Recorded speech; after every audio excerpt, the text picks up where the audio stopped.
The most cruel emperors in history. These rulers killed more people than any wars of their time.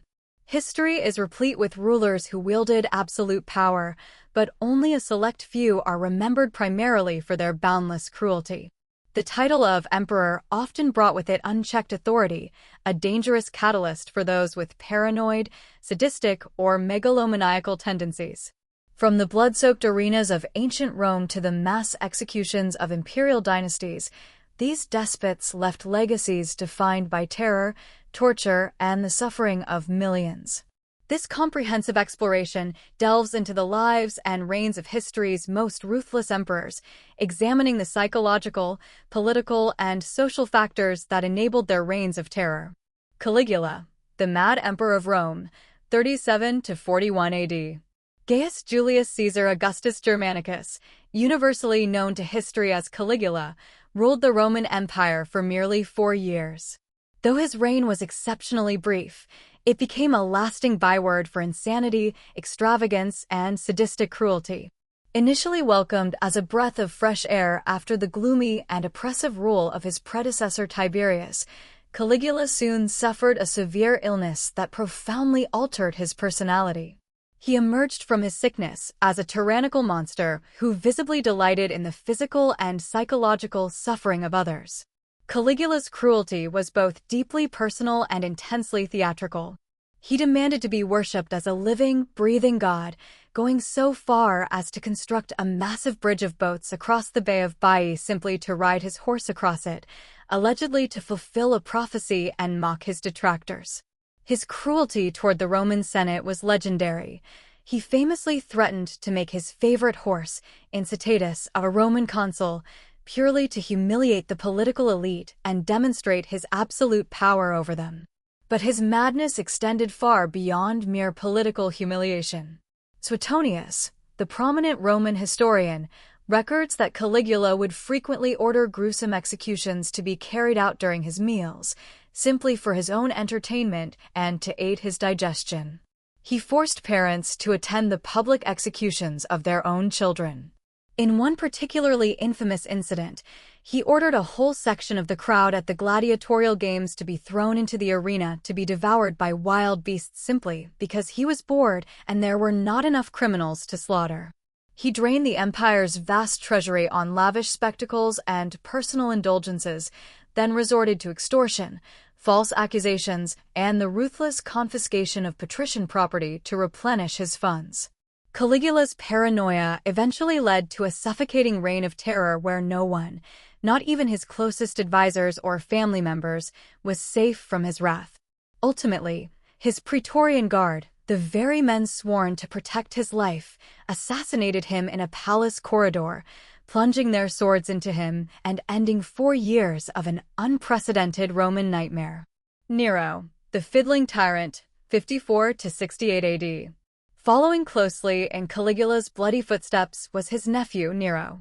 Nero's early reign was guided by the steady hand of the Stoic philosopher Seneca, but as he matured and tasted absolute power, his darkest impulses took firm control.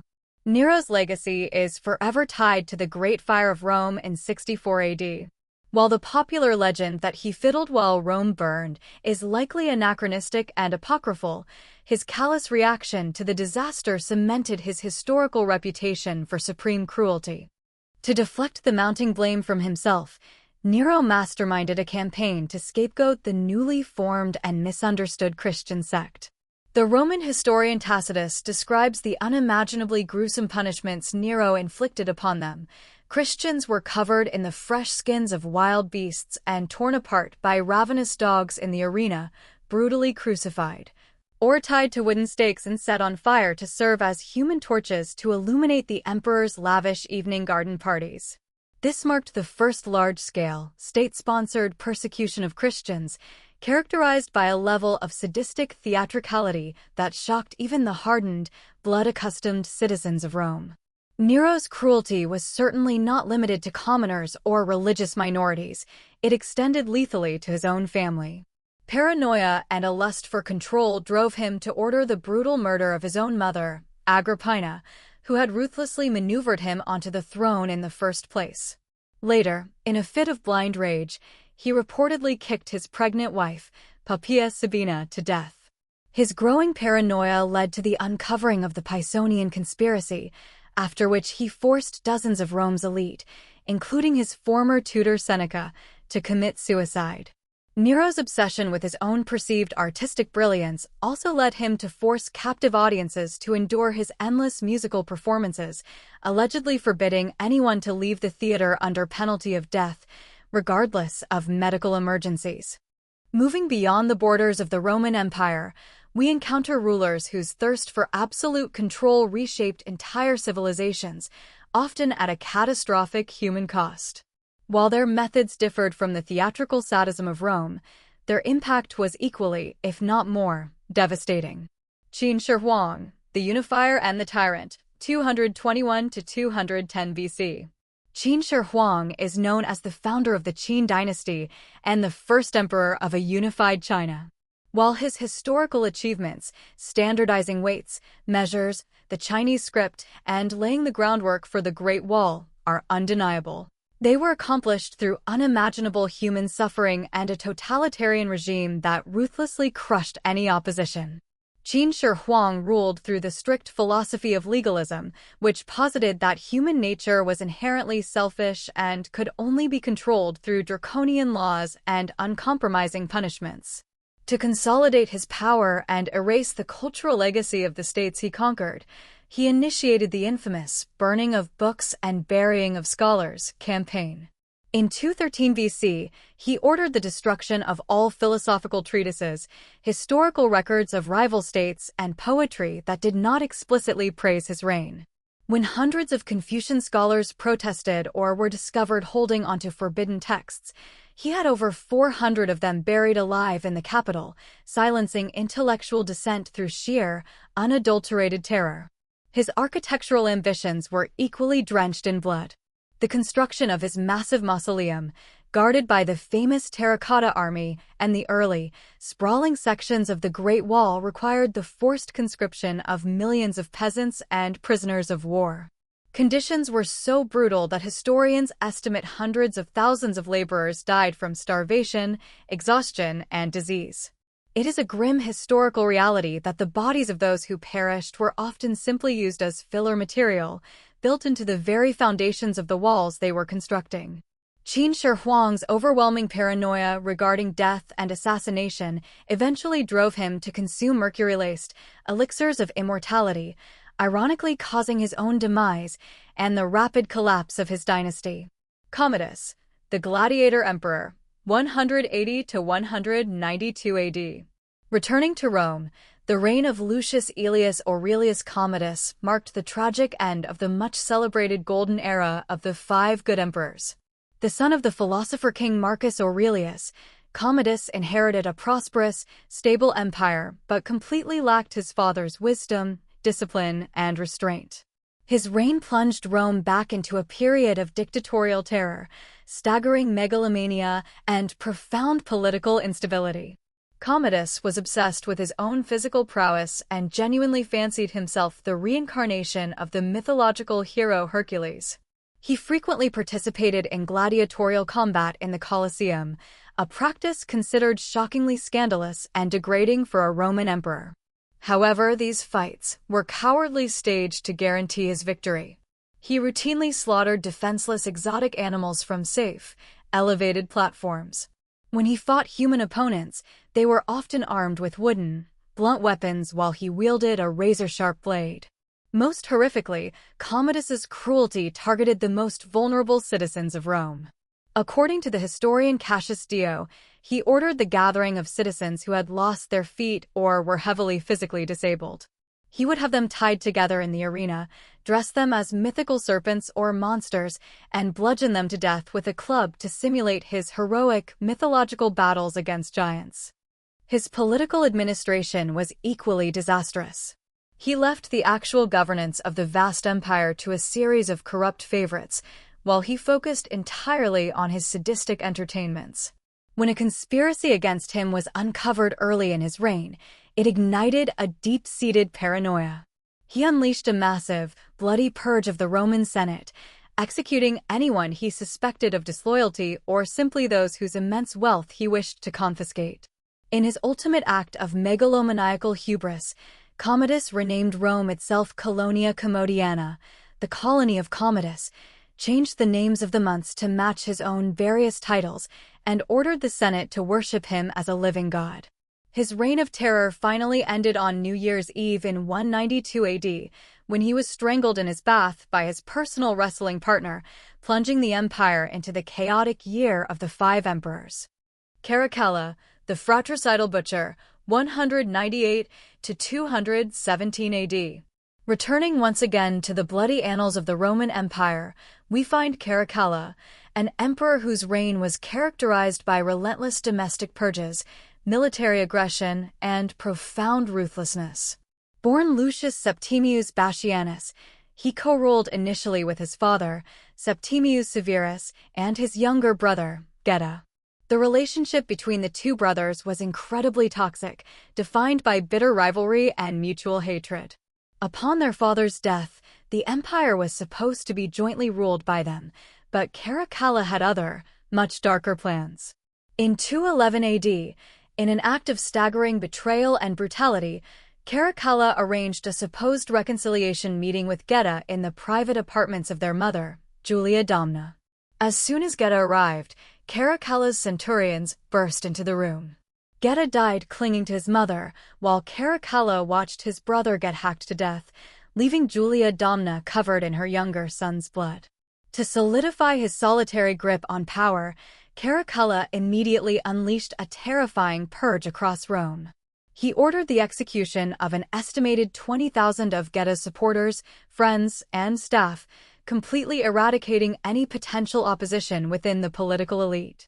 However, Caracalla's most infamous act of mass cruelty occurred outside of Rome, in the intellectual and cultural hub of Alexandria, Egypt.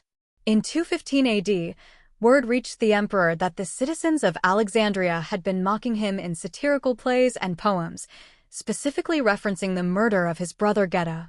Enraged by this perceived disrespect, Caracalla visited the city under the guise of peace.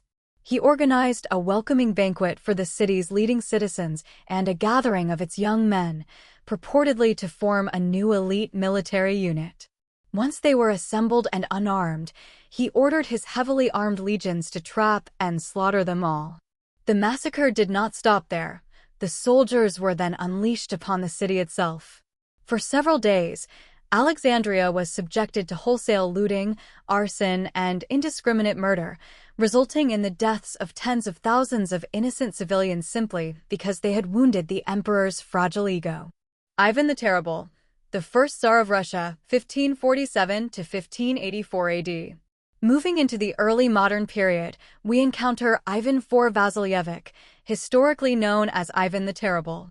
He was the first ruler to be officially crowned as Tsar of all Rus, a title deliberately derived from the Roman Caesar, or emperor, signaling his absolute and divinely ordained authority.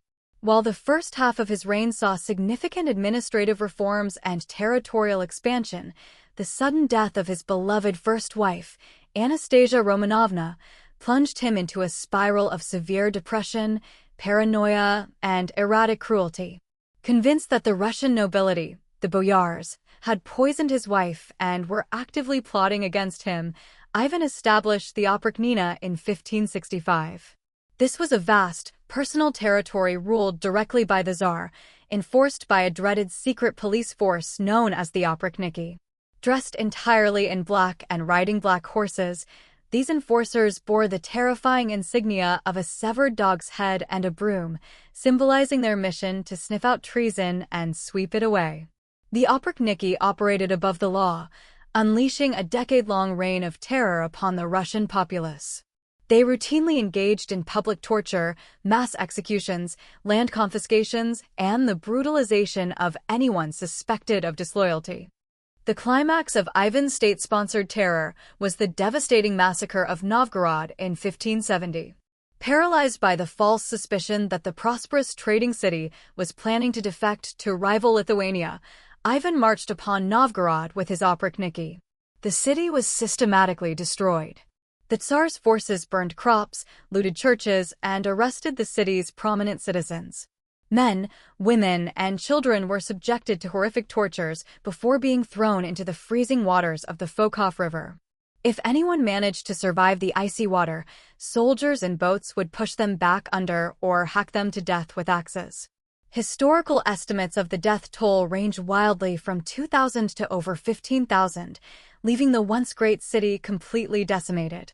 Ivan's cruelty was not solely political, it was deeply personal and incredibly volatile.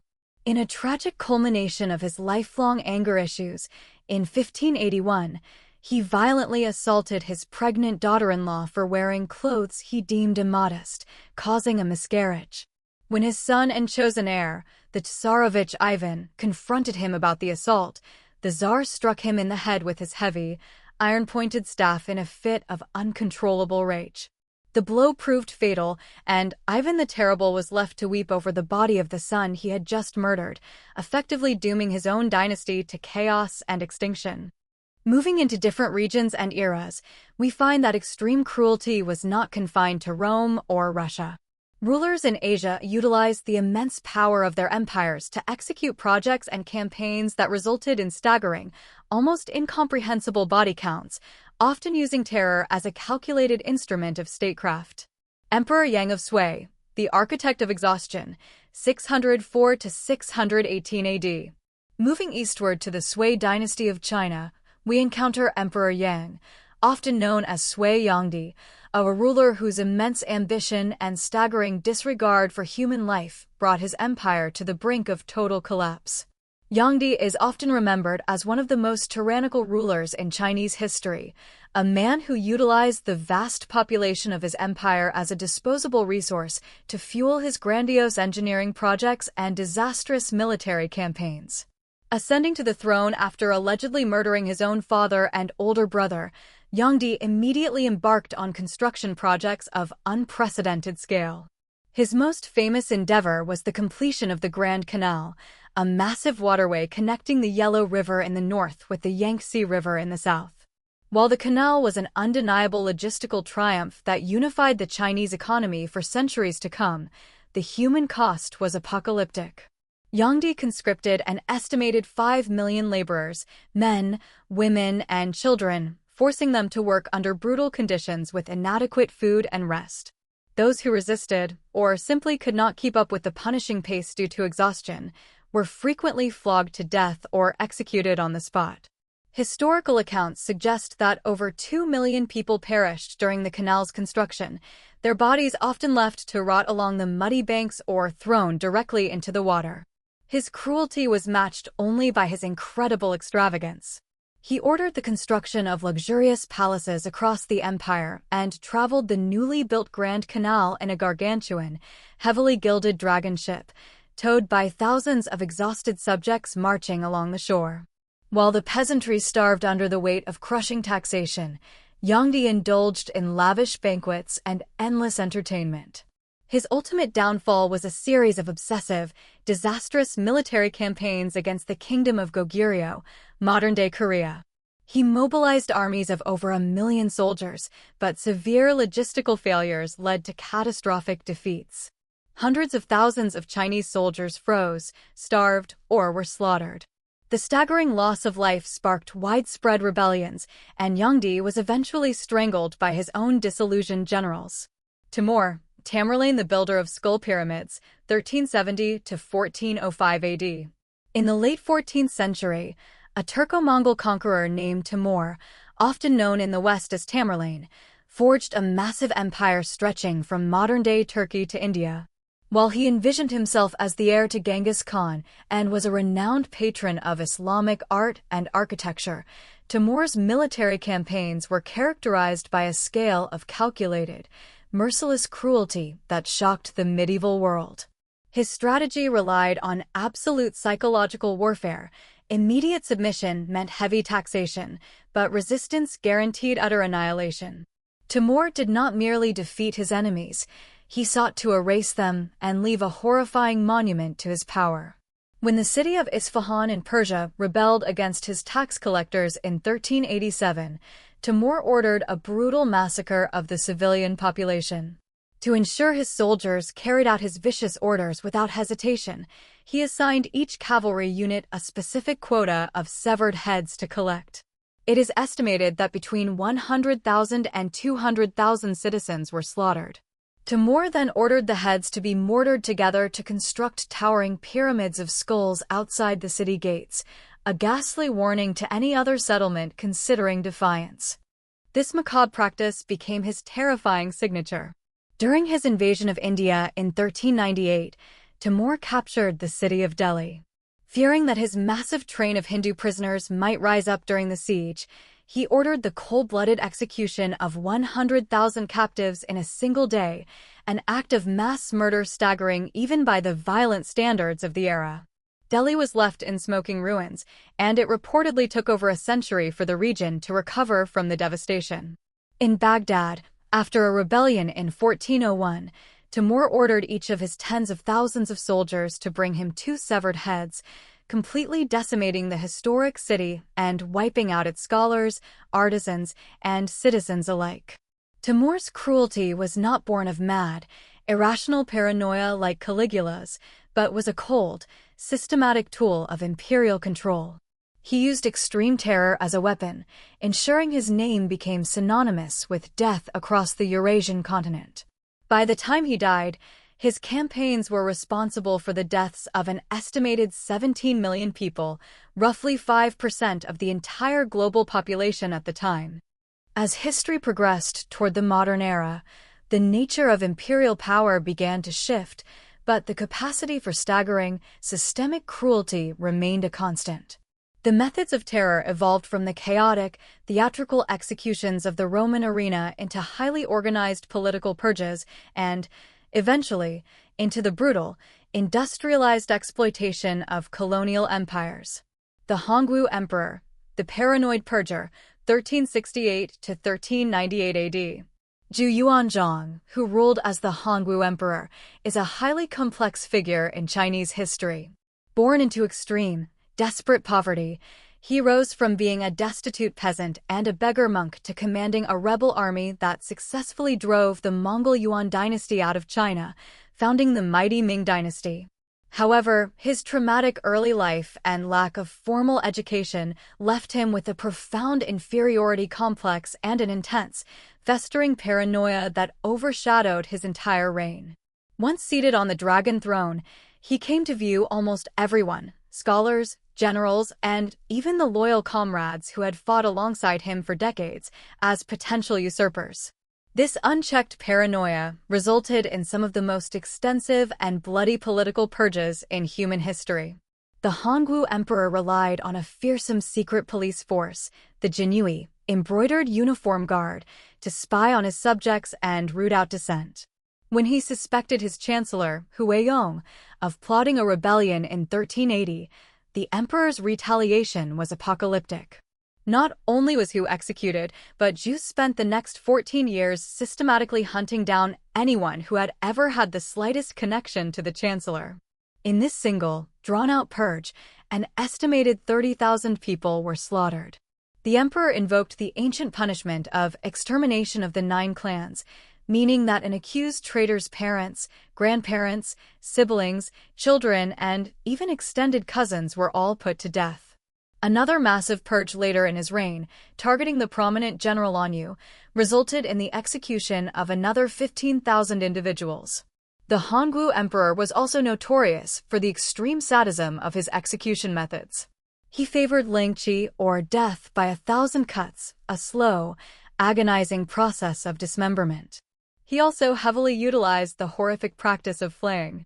He routinely ordered corrupt officials to be skinned alive, and in a macabre display of state terror, he commanded that their hollowed-out skins be stuffed with straw and hung up in government offices to serve as a gruesome daily warning to their successors. By the time he died, he had effectively exterminated the entire founding generation of Ming elites. Leopold II, the corporate despot of the Congo, 1885 to 1908. Moving into the late 19th century, we confront a modern iteration of absolute imperial terror. While officially the constitutional king of Belgium, Leopold II convinced European powers to grant him personal, absolute sovereignty over the Congo Free State, a vast, resource-rich African territory 76 times the size of his own country. In Europe, he was a monarch bound by a parliament, but in the Congo, he operated as an absolute emperor, free from any legal oversight or moral restraint. His reign represents a terrifying evolution of cruelty, driven not by madness or political paranoia, but by pure, unadulterated capitalist greed.